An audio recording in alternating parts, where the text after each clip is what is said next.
That's such nice mic etiquette. Thank you so much. Transylvania is a real place. I discovered this as I was looking at a map of Romania. I also learned that the language of Romania is Romanian. It's one of five Romance languages, so that's a good trivia question for you. My interest for Romania was that I was going to be living there for 2 years. I had signed up for the Peace Corps, and that's where I was going. 8 years after the wall fell in Germany, it opened up the Iron Curtain to the Eastern Bloc. So countries and companies alike fled to this new fertile ground that was the Eastern Bloc, and Peace Corps was part of that wave. By the time I arrived 8 years later, we were 73 strong of Peace Corps volunteers. We had language and culture training in country for 11 weeks. Now, when it comes to languages, my brain is like a sieve. It catches a few words that don't always make sense, but it's what I have. And so even after 11 weeks of training, I still spoke like a toddler. But that's no problem because that was only one of many barriers I had to overcome.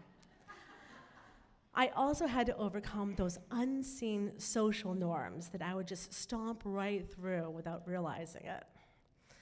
So I was sent off to the city of Suceava, which is in the northeastern corner of Romania.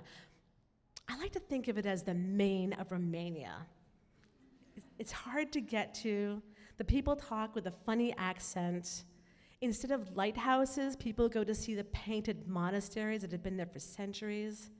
And instead of lobster rolls, they go for the chocolate chip cookies. Now, there was a Western company that moved into Suceava, and they had taught a bunch of orphans how to make these cookies, and they tasted just like home. So I'm in my town, the city of Suceava, and I was placed there with a site mate. A site mate is like a roommate, but they're at your site. Laura, a Rhode Island native, and I became fast friends. And together, her language skills are much better than mine, but together we navigated those unseen cultural norms.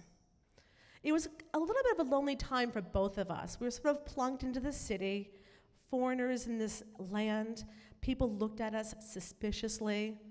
I was asked often if I worked for the CIA, and people looked at me with an arched eyebrow. I didn't work for the CIA. So we would also have to really kind of forage for our own food. What I mean by that is we couldn't just go to Hannaford or a local grocery store and just buy groceries. We had to go to the market to get our fresh vegetables and eggs and cheese, the bakery for bread, and if we could handle it, the butcher for meat. Now, it might sound really romantic and lovely, and oh, that's the way to shop, that's so great, but when it's wintertime and the only thing in the market is pickled cabbage, the romance is gone pretty quick. So you can imagine what it's like when Laura and I were on one of our foraging trips for food one day, when we saw something in a store that we had not seen. And it was like a light was coming down from the heavens on this object, and we were just so excited. It was red and shiny and brand new, and there was only one of them. It was a grill. And we were like, oh my God. So we didn't buy it right away, but we went back to my apartment and we discussed it. Should we get it? It took a week. But after dreaming about this possibility, we said, this might be it. Let's pool our resources and get this grill. And it was going to live at my Soviet bloc apartment on my Soviet bloc porch. Balcony, I was very excited. We bought it, brought it home, and then we sat around it like it was a newborn baby. It was just so shiny and new and pretty. And so we talked about all the barbecues that we had been to that were terrific. We talked about all the delicious things we could put on this grill, but there was a problem. There was no charcoal. We couldn't find charcoal anywhere.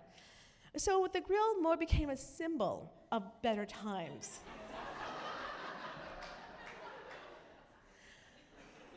Just sat there, and people would come just to look at the grill. I heard you have a grill. Can I see the grill? Here it is. spring came, summer came, and fall was coming around. I said, we've got to really try and make use of this. So one day, to keep in mind, it took a while for Laura and I to kind of settle and make friends. Because it was, post-communist Romania, we became friends with a group of young artists and poets and writers who were born into communism, but became of age under capitalism. So that we had the best conversation. It was really interesting. And on this one particular evening, it was fall, I had some other Peace Corps friends visiting, and the other Romanians over visiting. We were having great conversations. Someone had brought the White Album of the Beatles, and it was playing on my cassette tape. It was new music I hadn't heard in a long time. And so we're playing that, and I said, you know what, this is the time. Let's bust out that grill. So we went to the park across the street from my apartment. I had lived in a small-ish Soviet block style, so which is to say there are only 12 units in this building. Now, I don't know if that means anything to you, but usually there's sort of like these large, 100 stories of just cement apartments. But mine was small and low and nice. And we gathered, it was next to a park. We went across the street and gathered a bunch of sticks and paper. We can make fire, make something work. It had rained that day, but no matter, we're flexible. So we went in, and I assigned my friend Doru, who was Romanian, to the grill, and also my friend Amy, a fellow Peace Corps volunteer. I said, you guys take care of the grill. I'll chop up some vegetables, and I'll get that going. All right. I even had some sausage. I got brave, went to the butcher's, had sausage. And so the first batch was not, they get going, but as I said, it rained earlier, so the sticks made it very smoky. So smoke is billowing off the grill like big waves. But, Matt, we persisted. We said, we're going to make this work.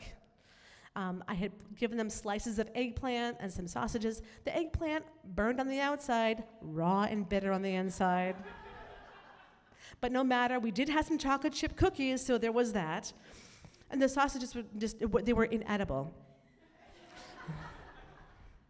But as they're struggling with the grill, I'm in the kitchen chopping more vegetables, thinking of a food plan. And I was also thinking, we have been here together. I was thinking of all the friends I had gathered round. I arrived in country knowing nobody. And now I had this really great community around me.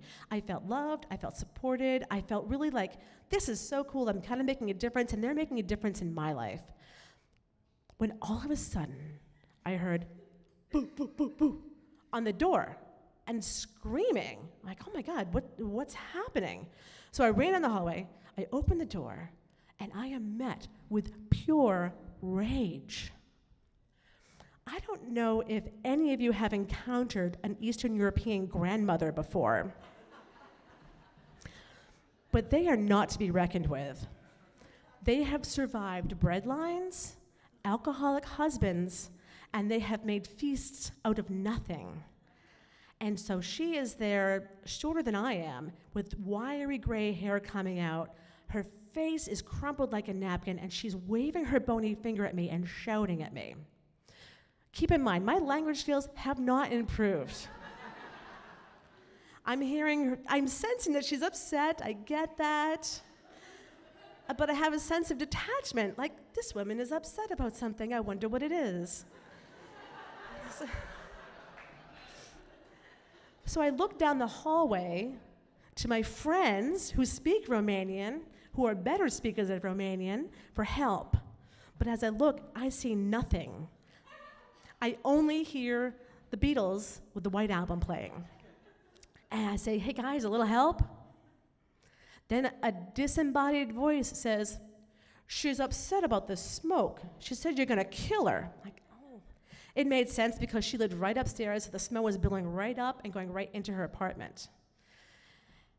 This disembodied voice also added, and she says you're going to kill her, all of us. I'm like, I don't know what that means. Well, that means Doru heard the commotion from the balcony. He comes out to serve as translator, and he says, I'm so sorry. And come to find out, she was absolutely convinced that the gas line in my kitchen stove was going to just blow up. And she said, no. She said, you have to use the grill in the mountains. You do not use them in the city. This is not where the grill is for. So we promised that we would put it out. We put the grill out, and she promised to tell my landlord what a terrible and dangerous person I was. We closed the door. I went back, I finished the meal in the kitchen stove, on the gas stove, and we put the grill out. We never used the grill again, but it became a symbol for all of us of something that we could share from home.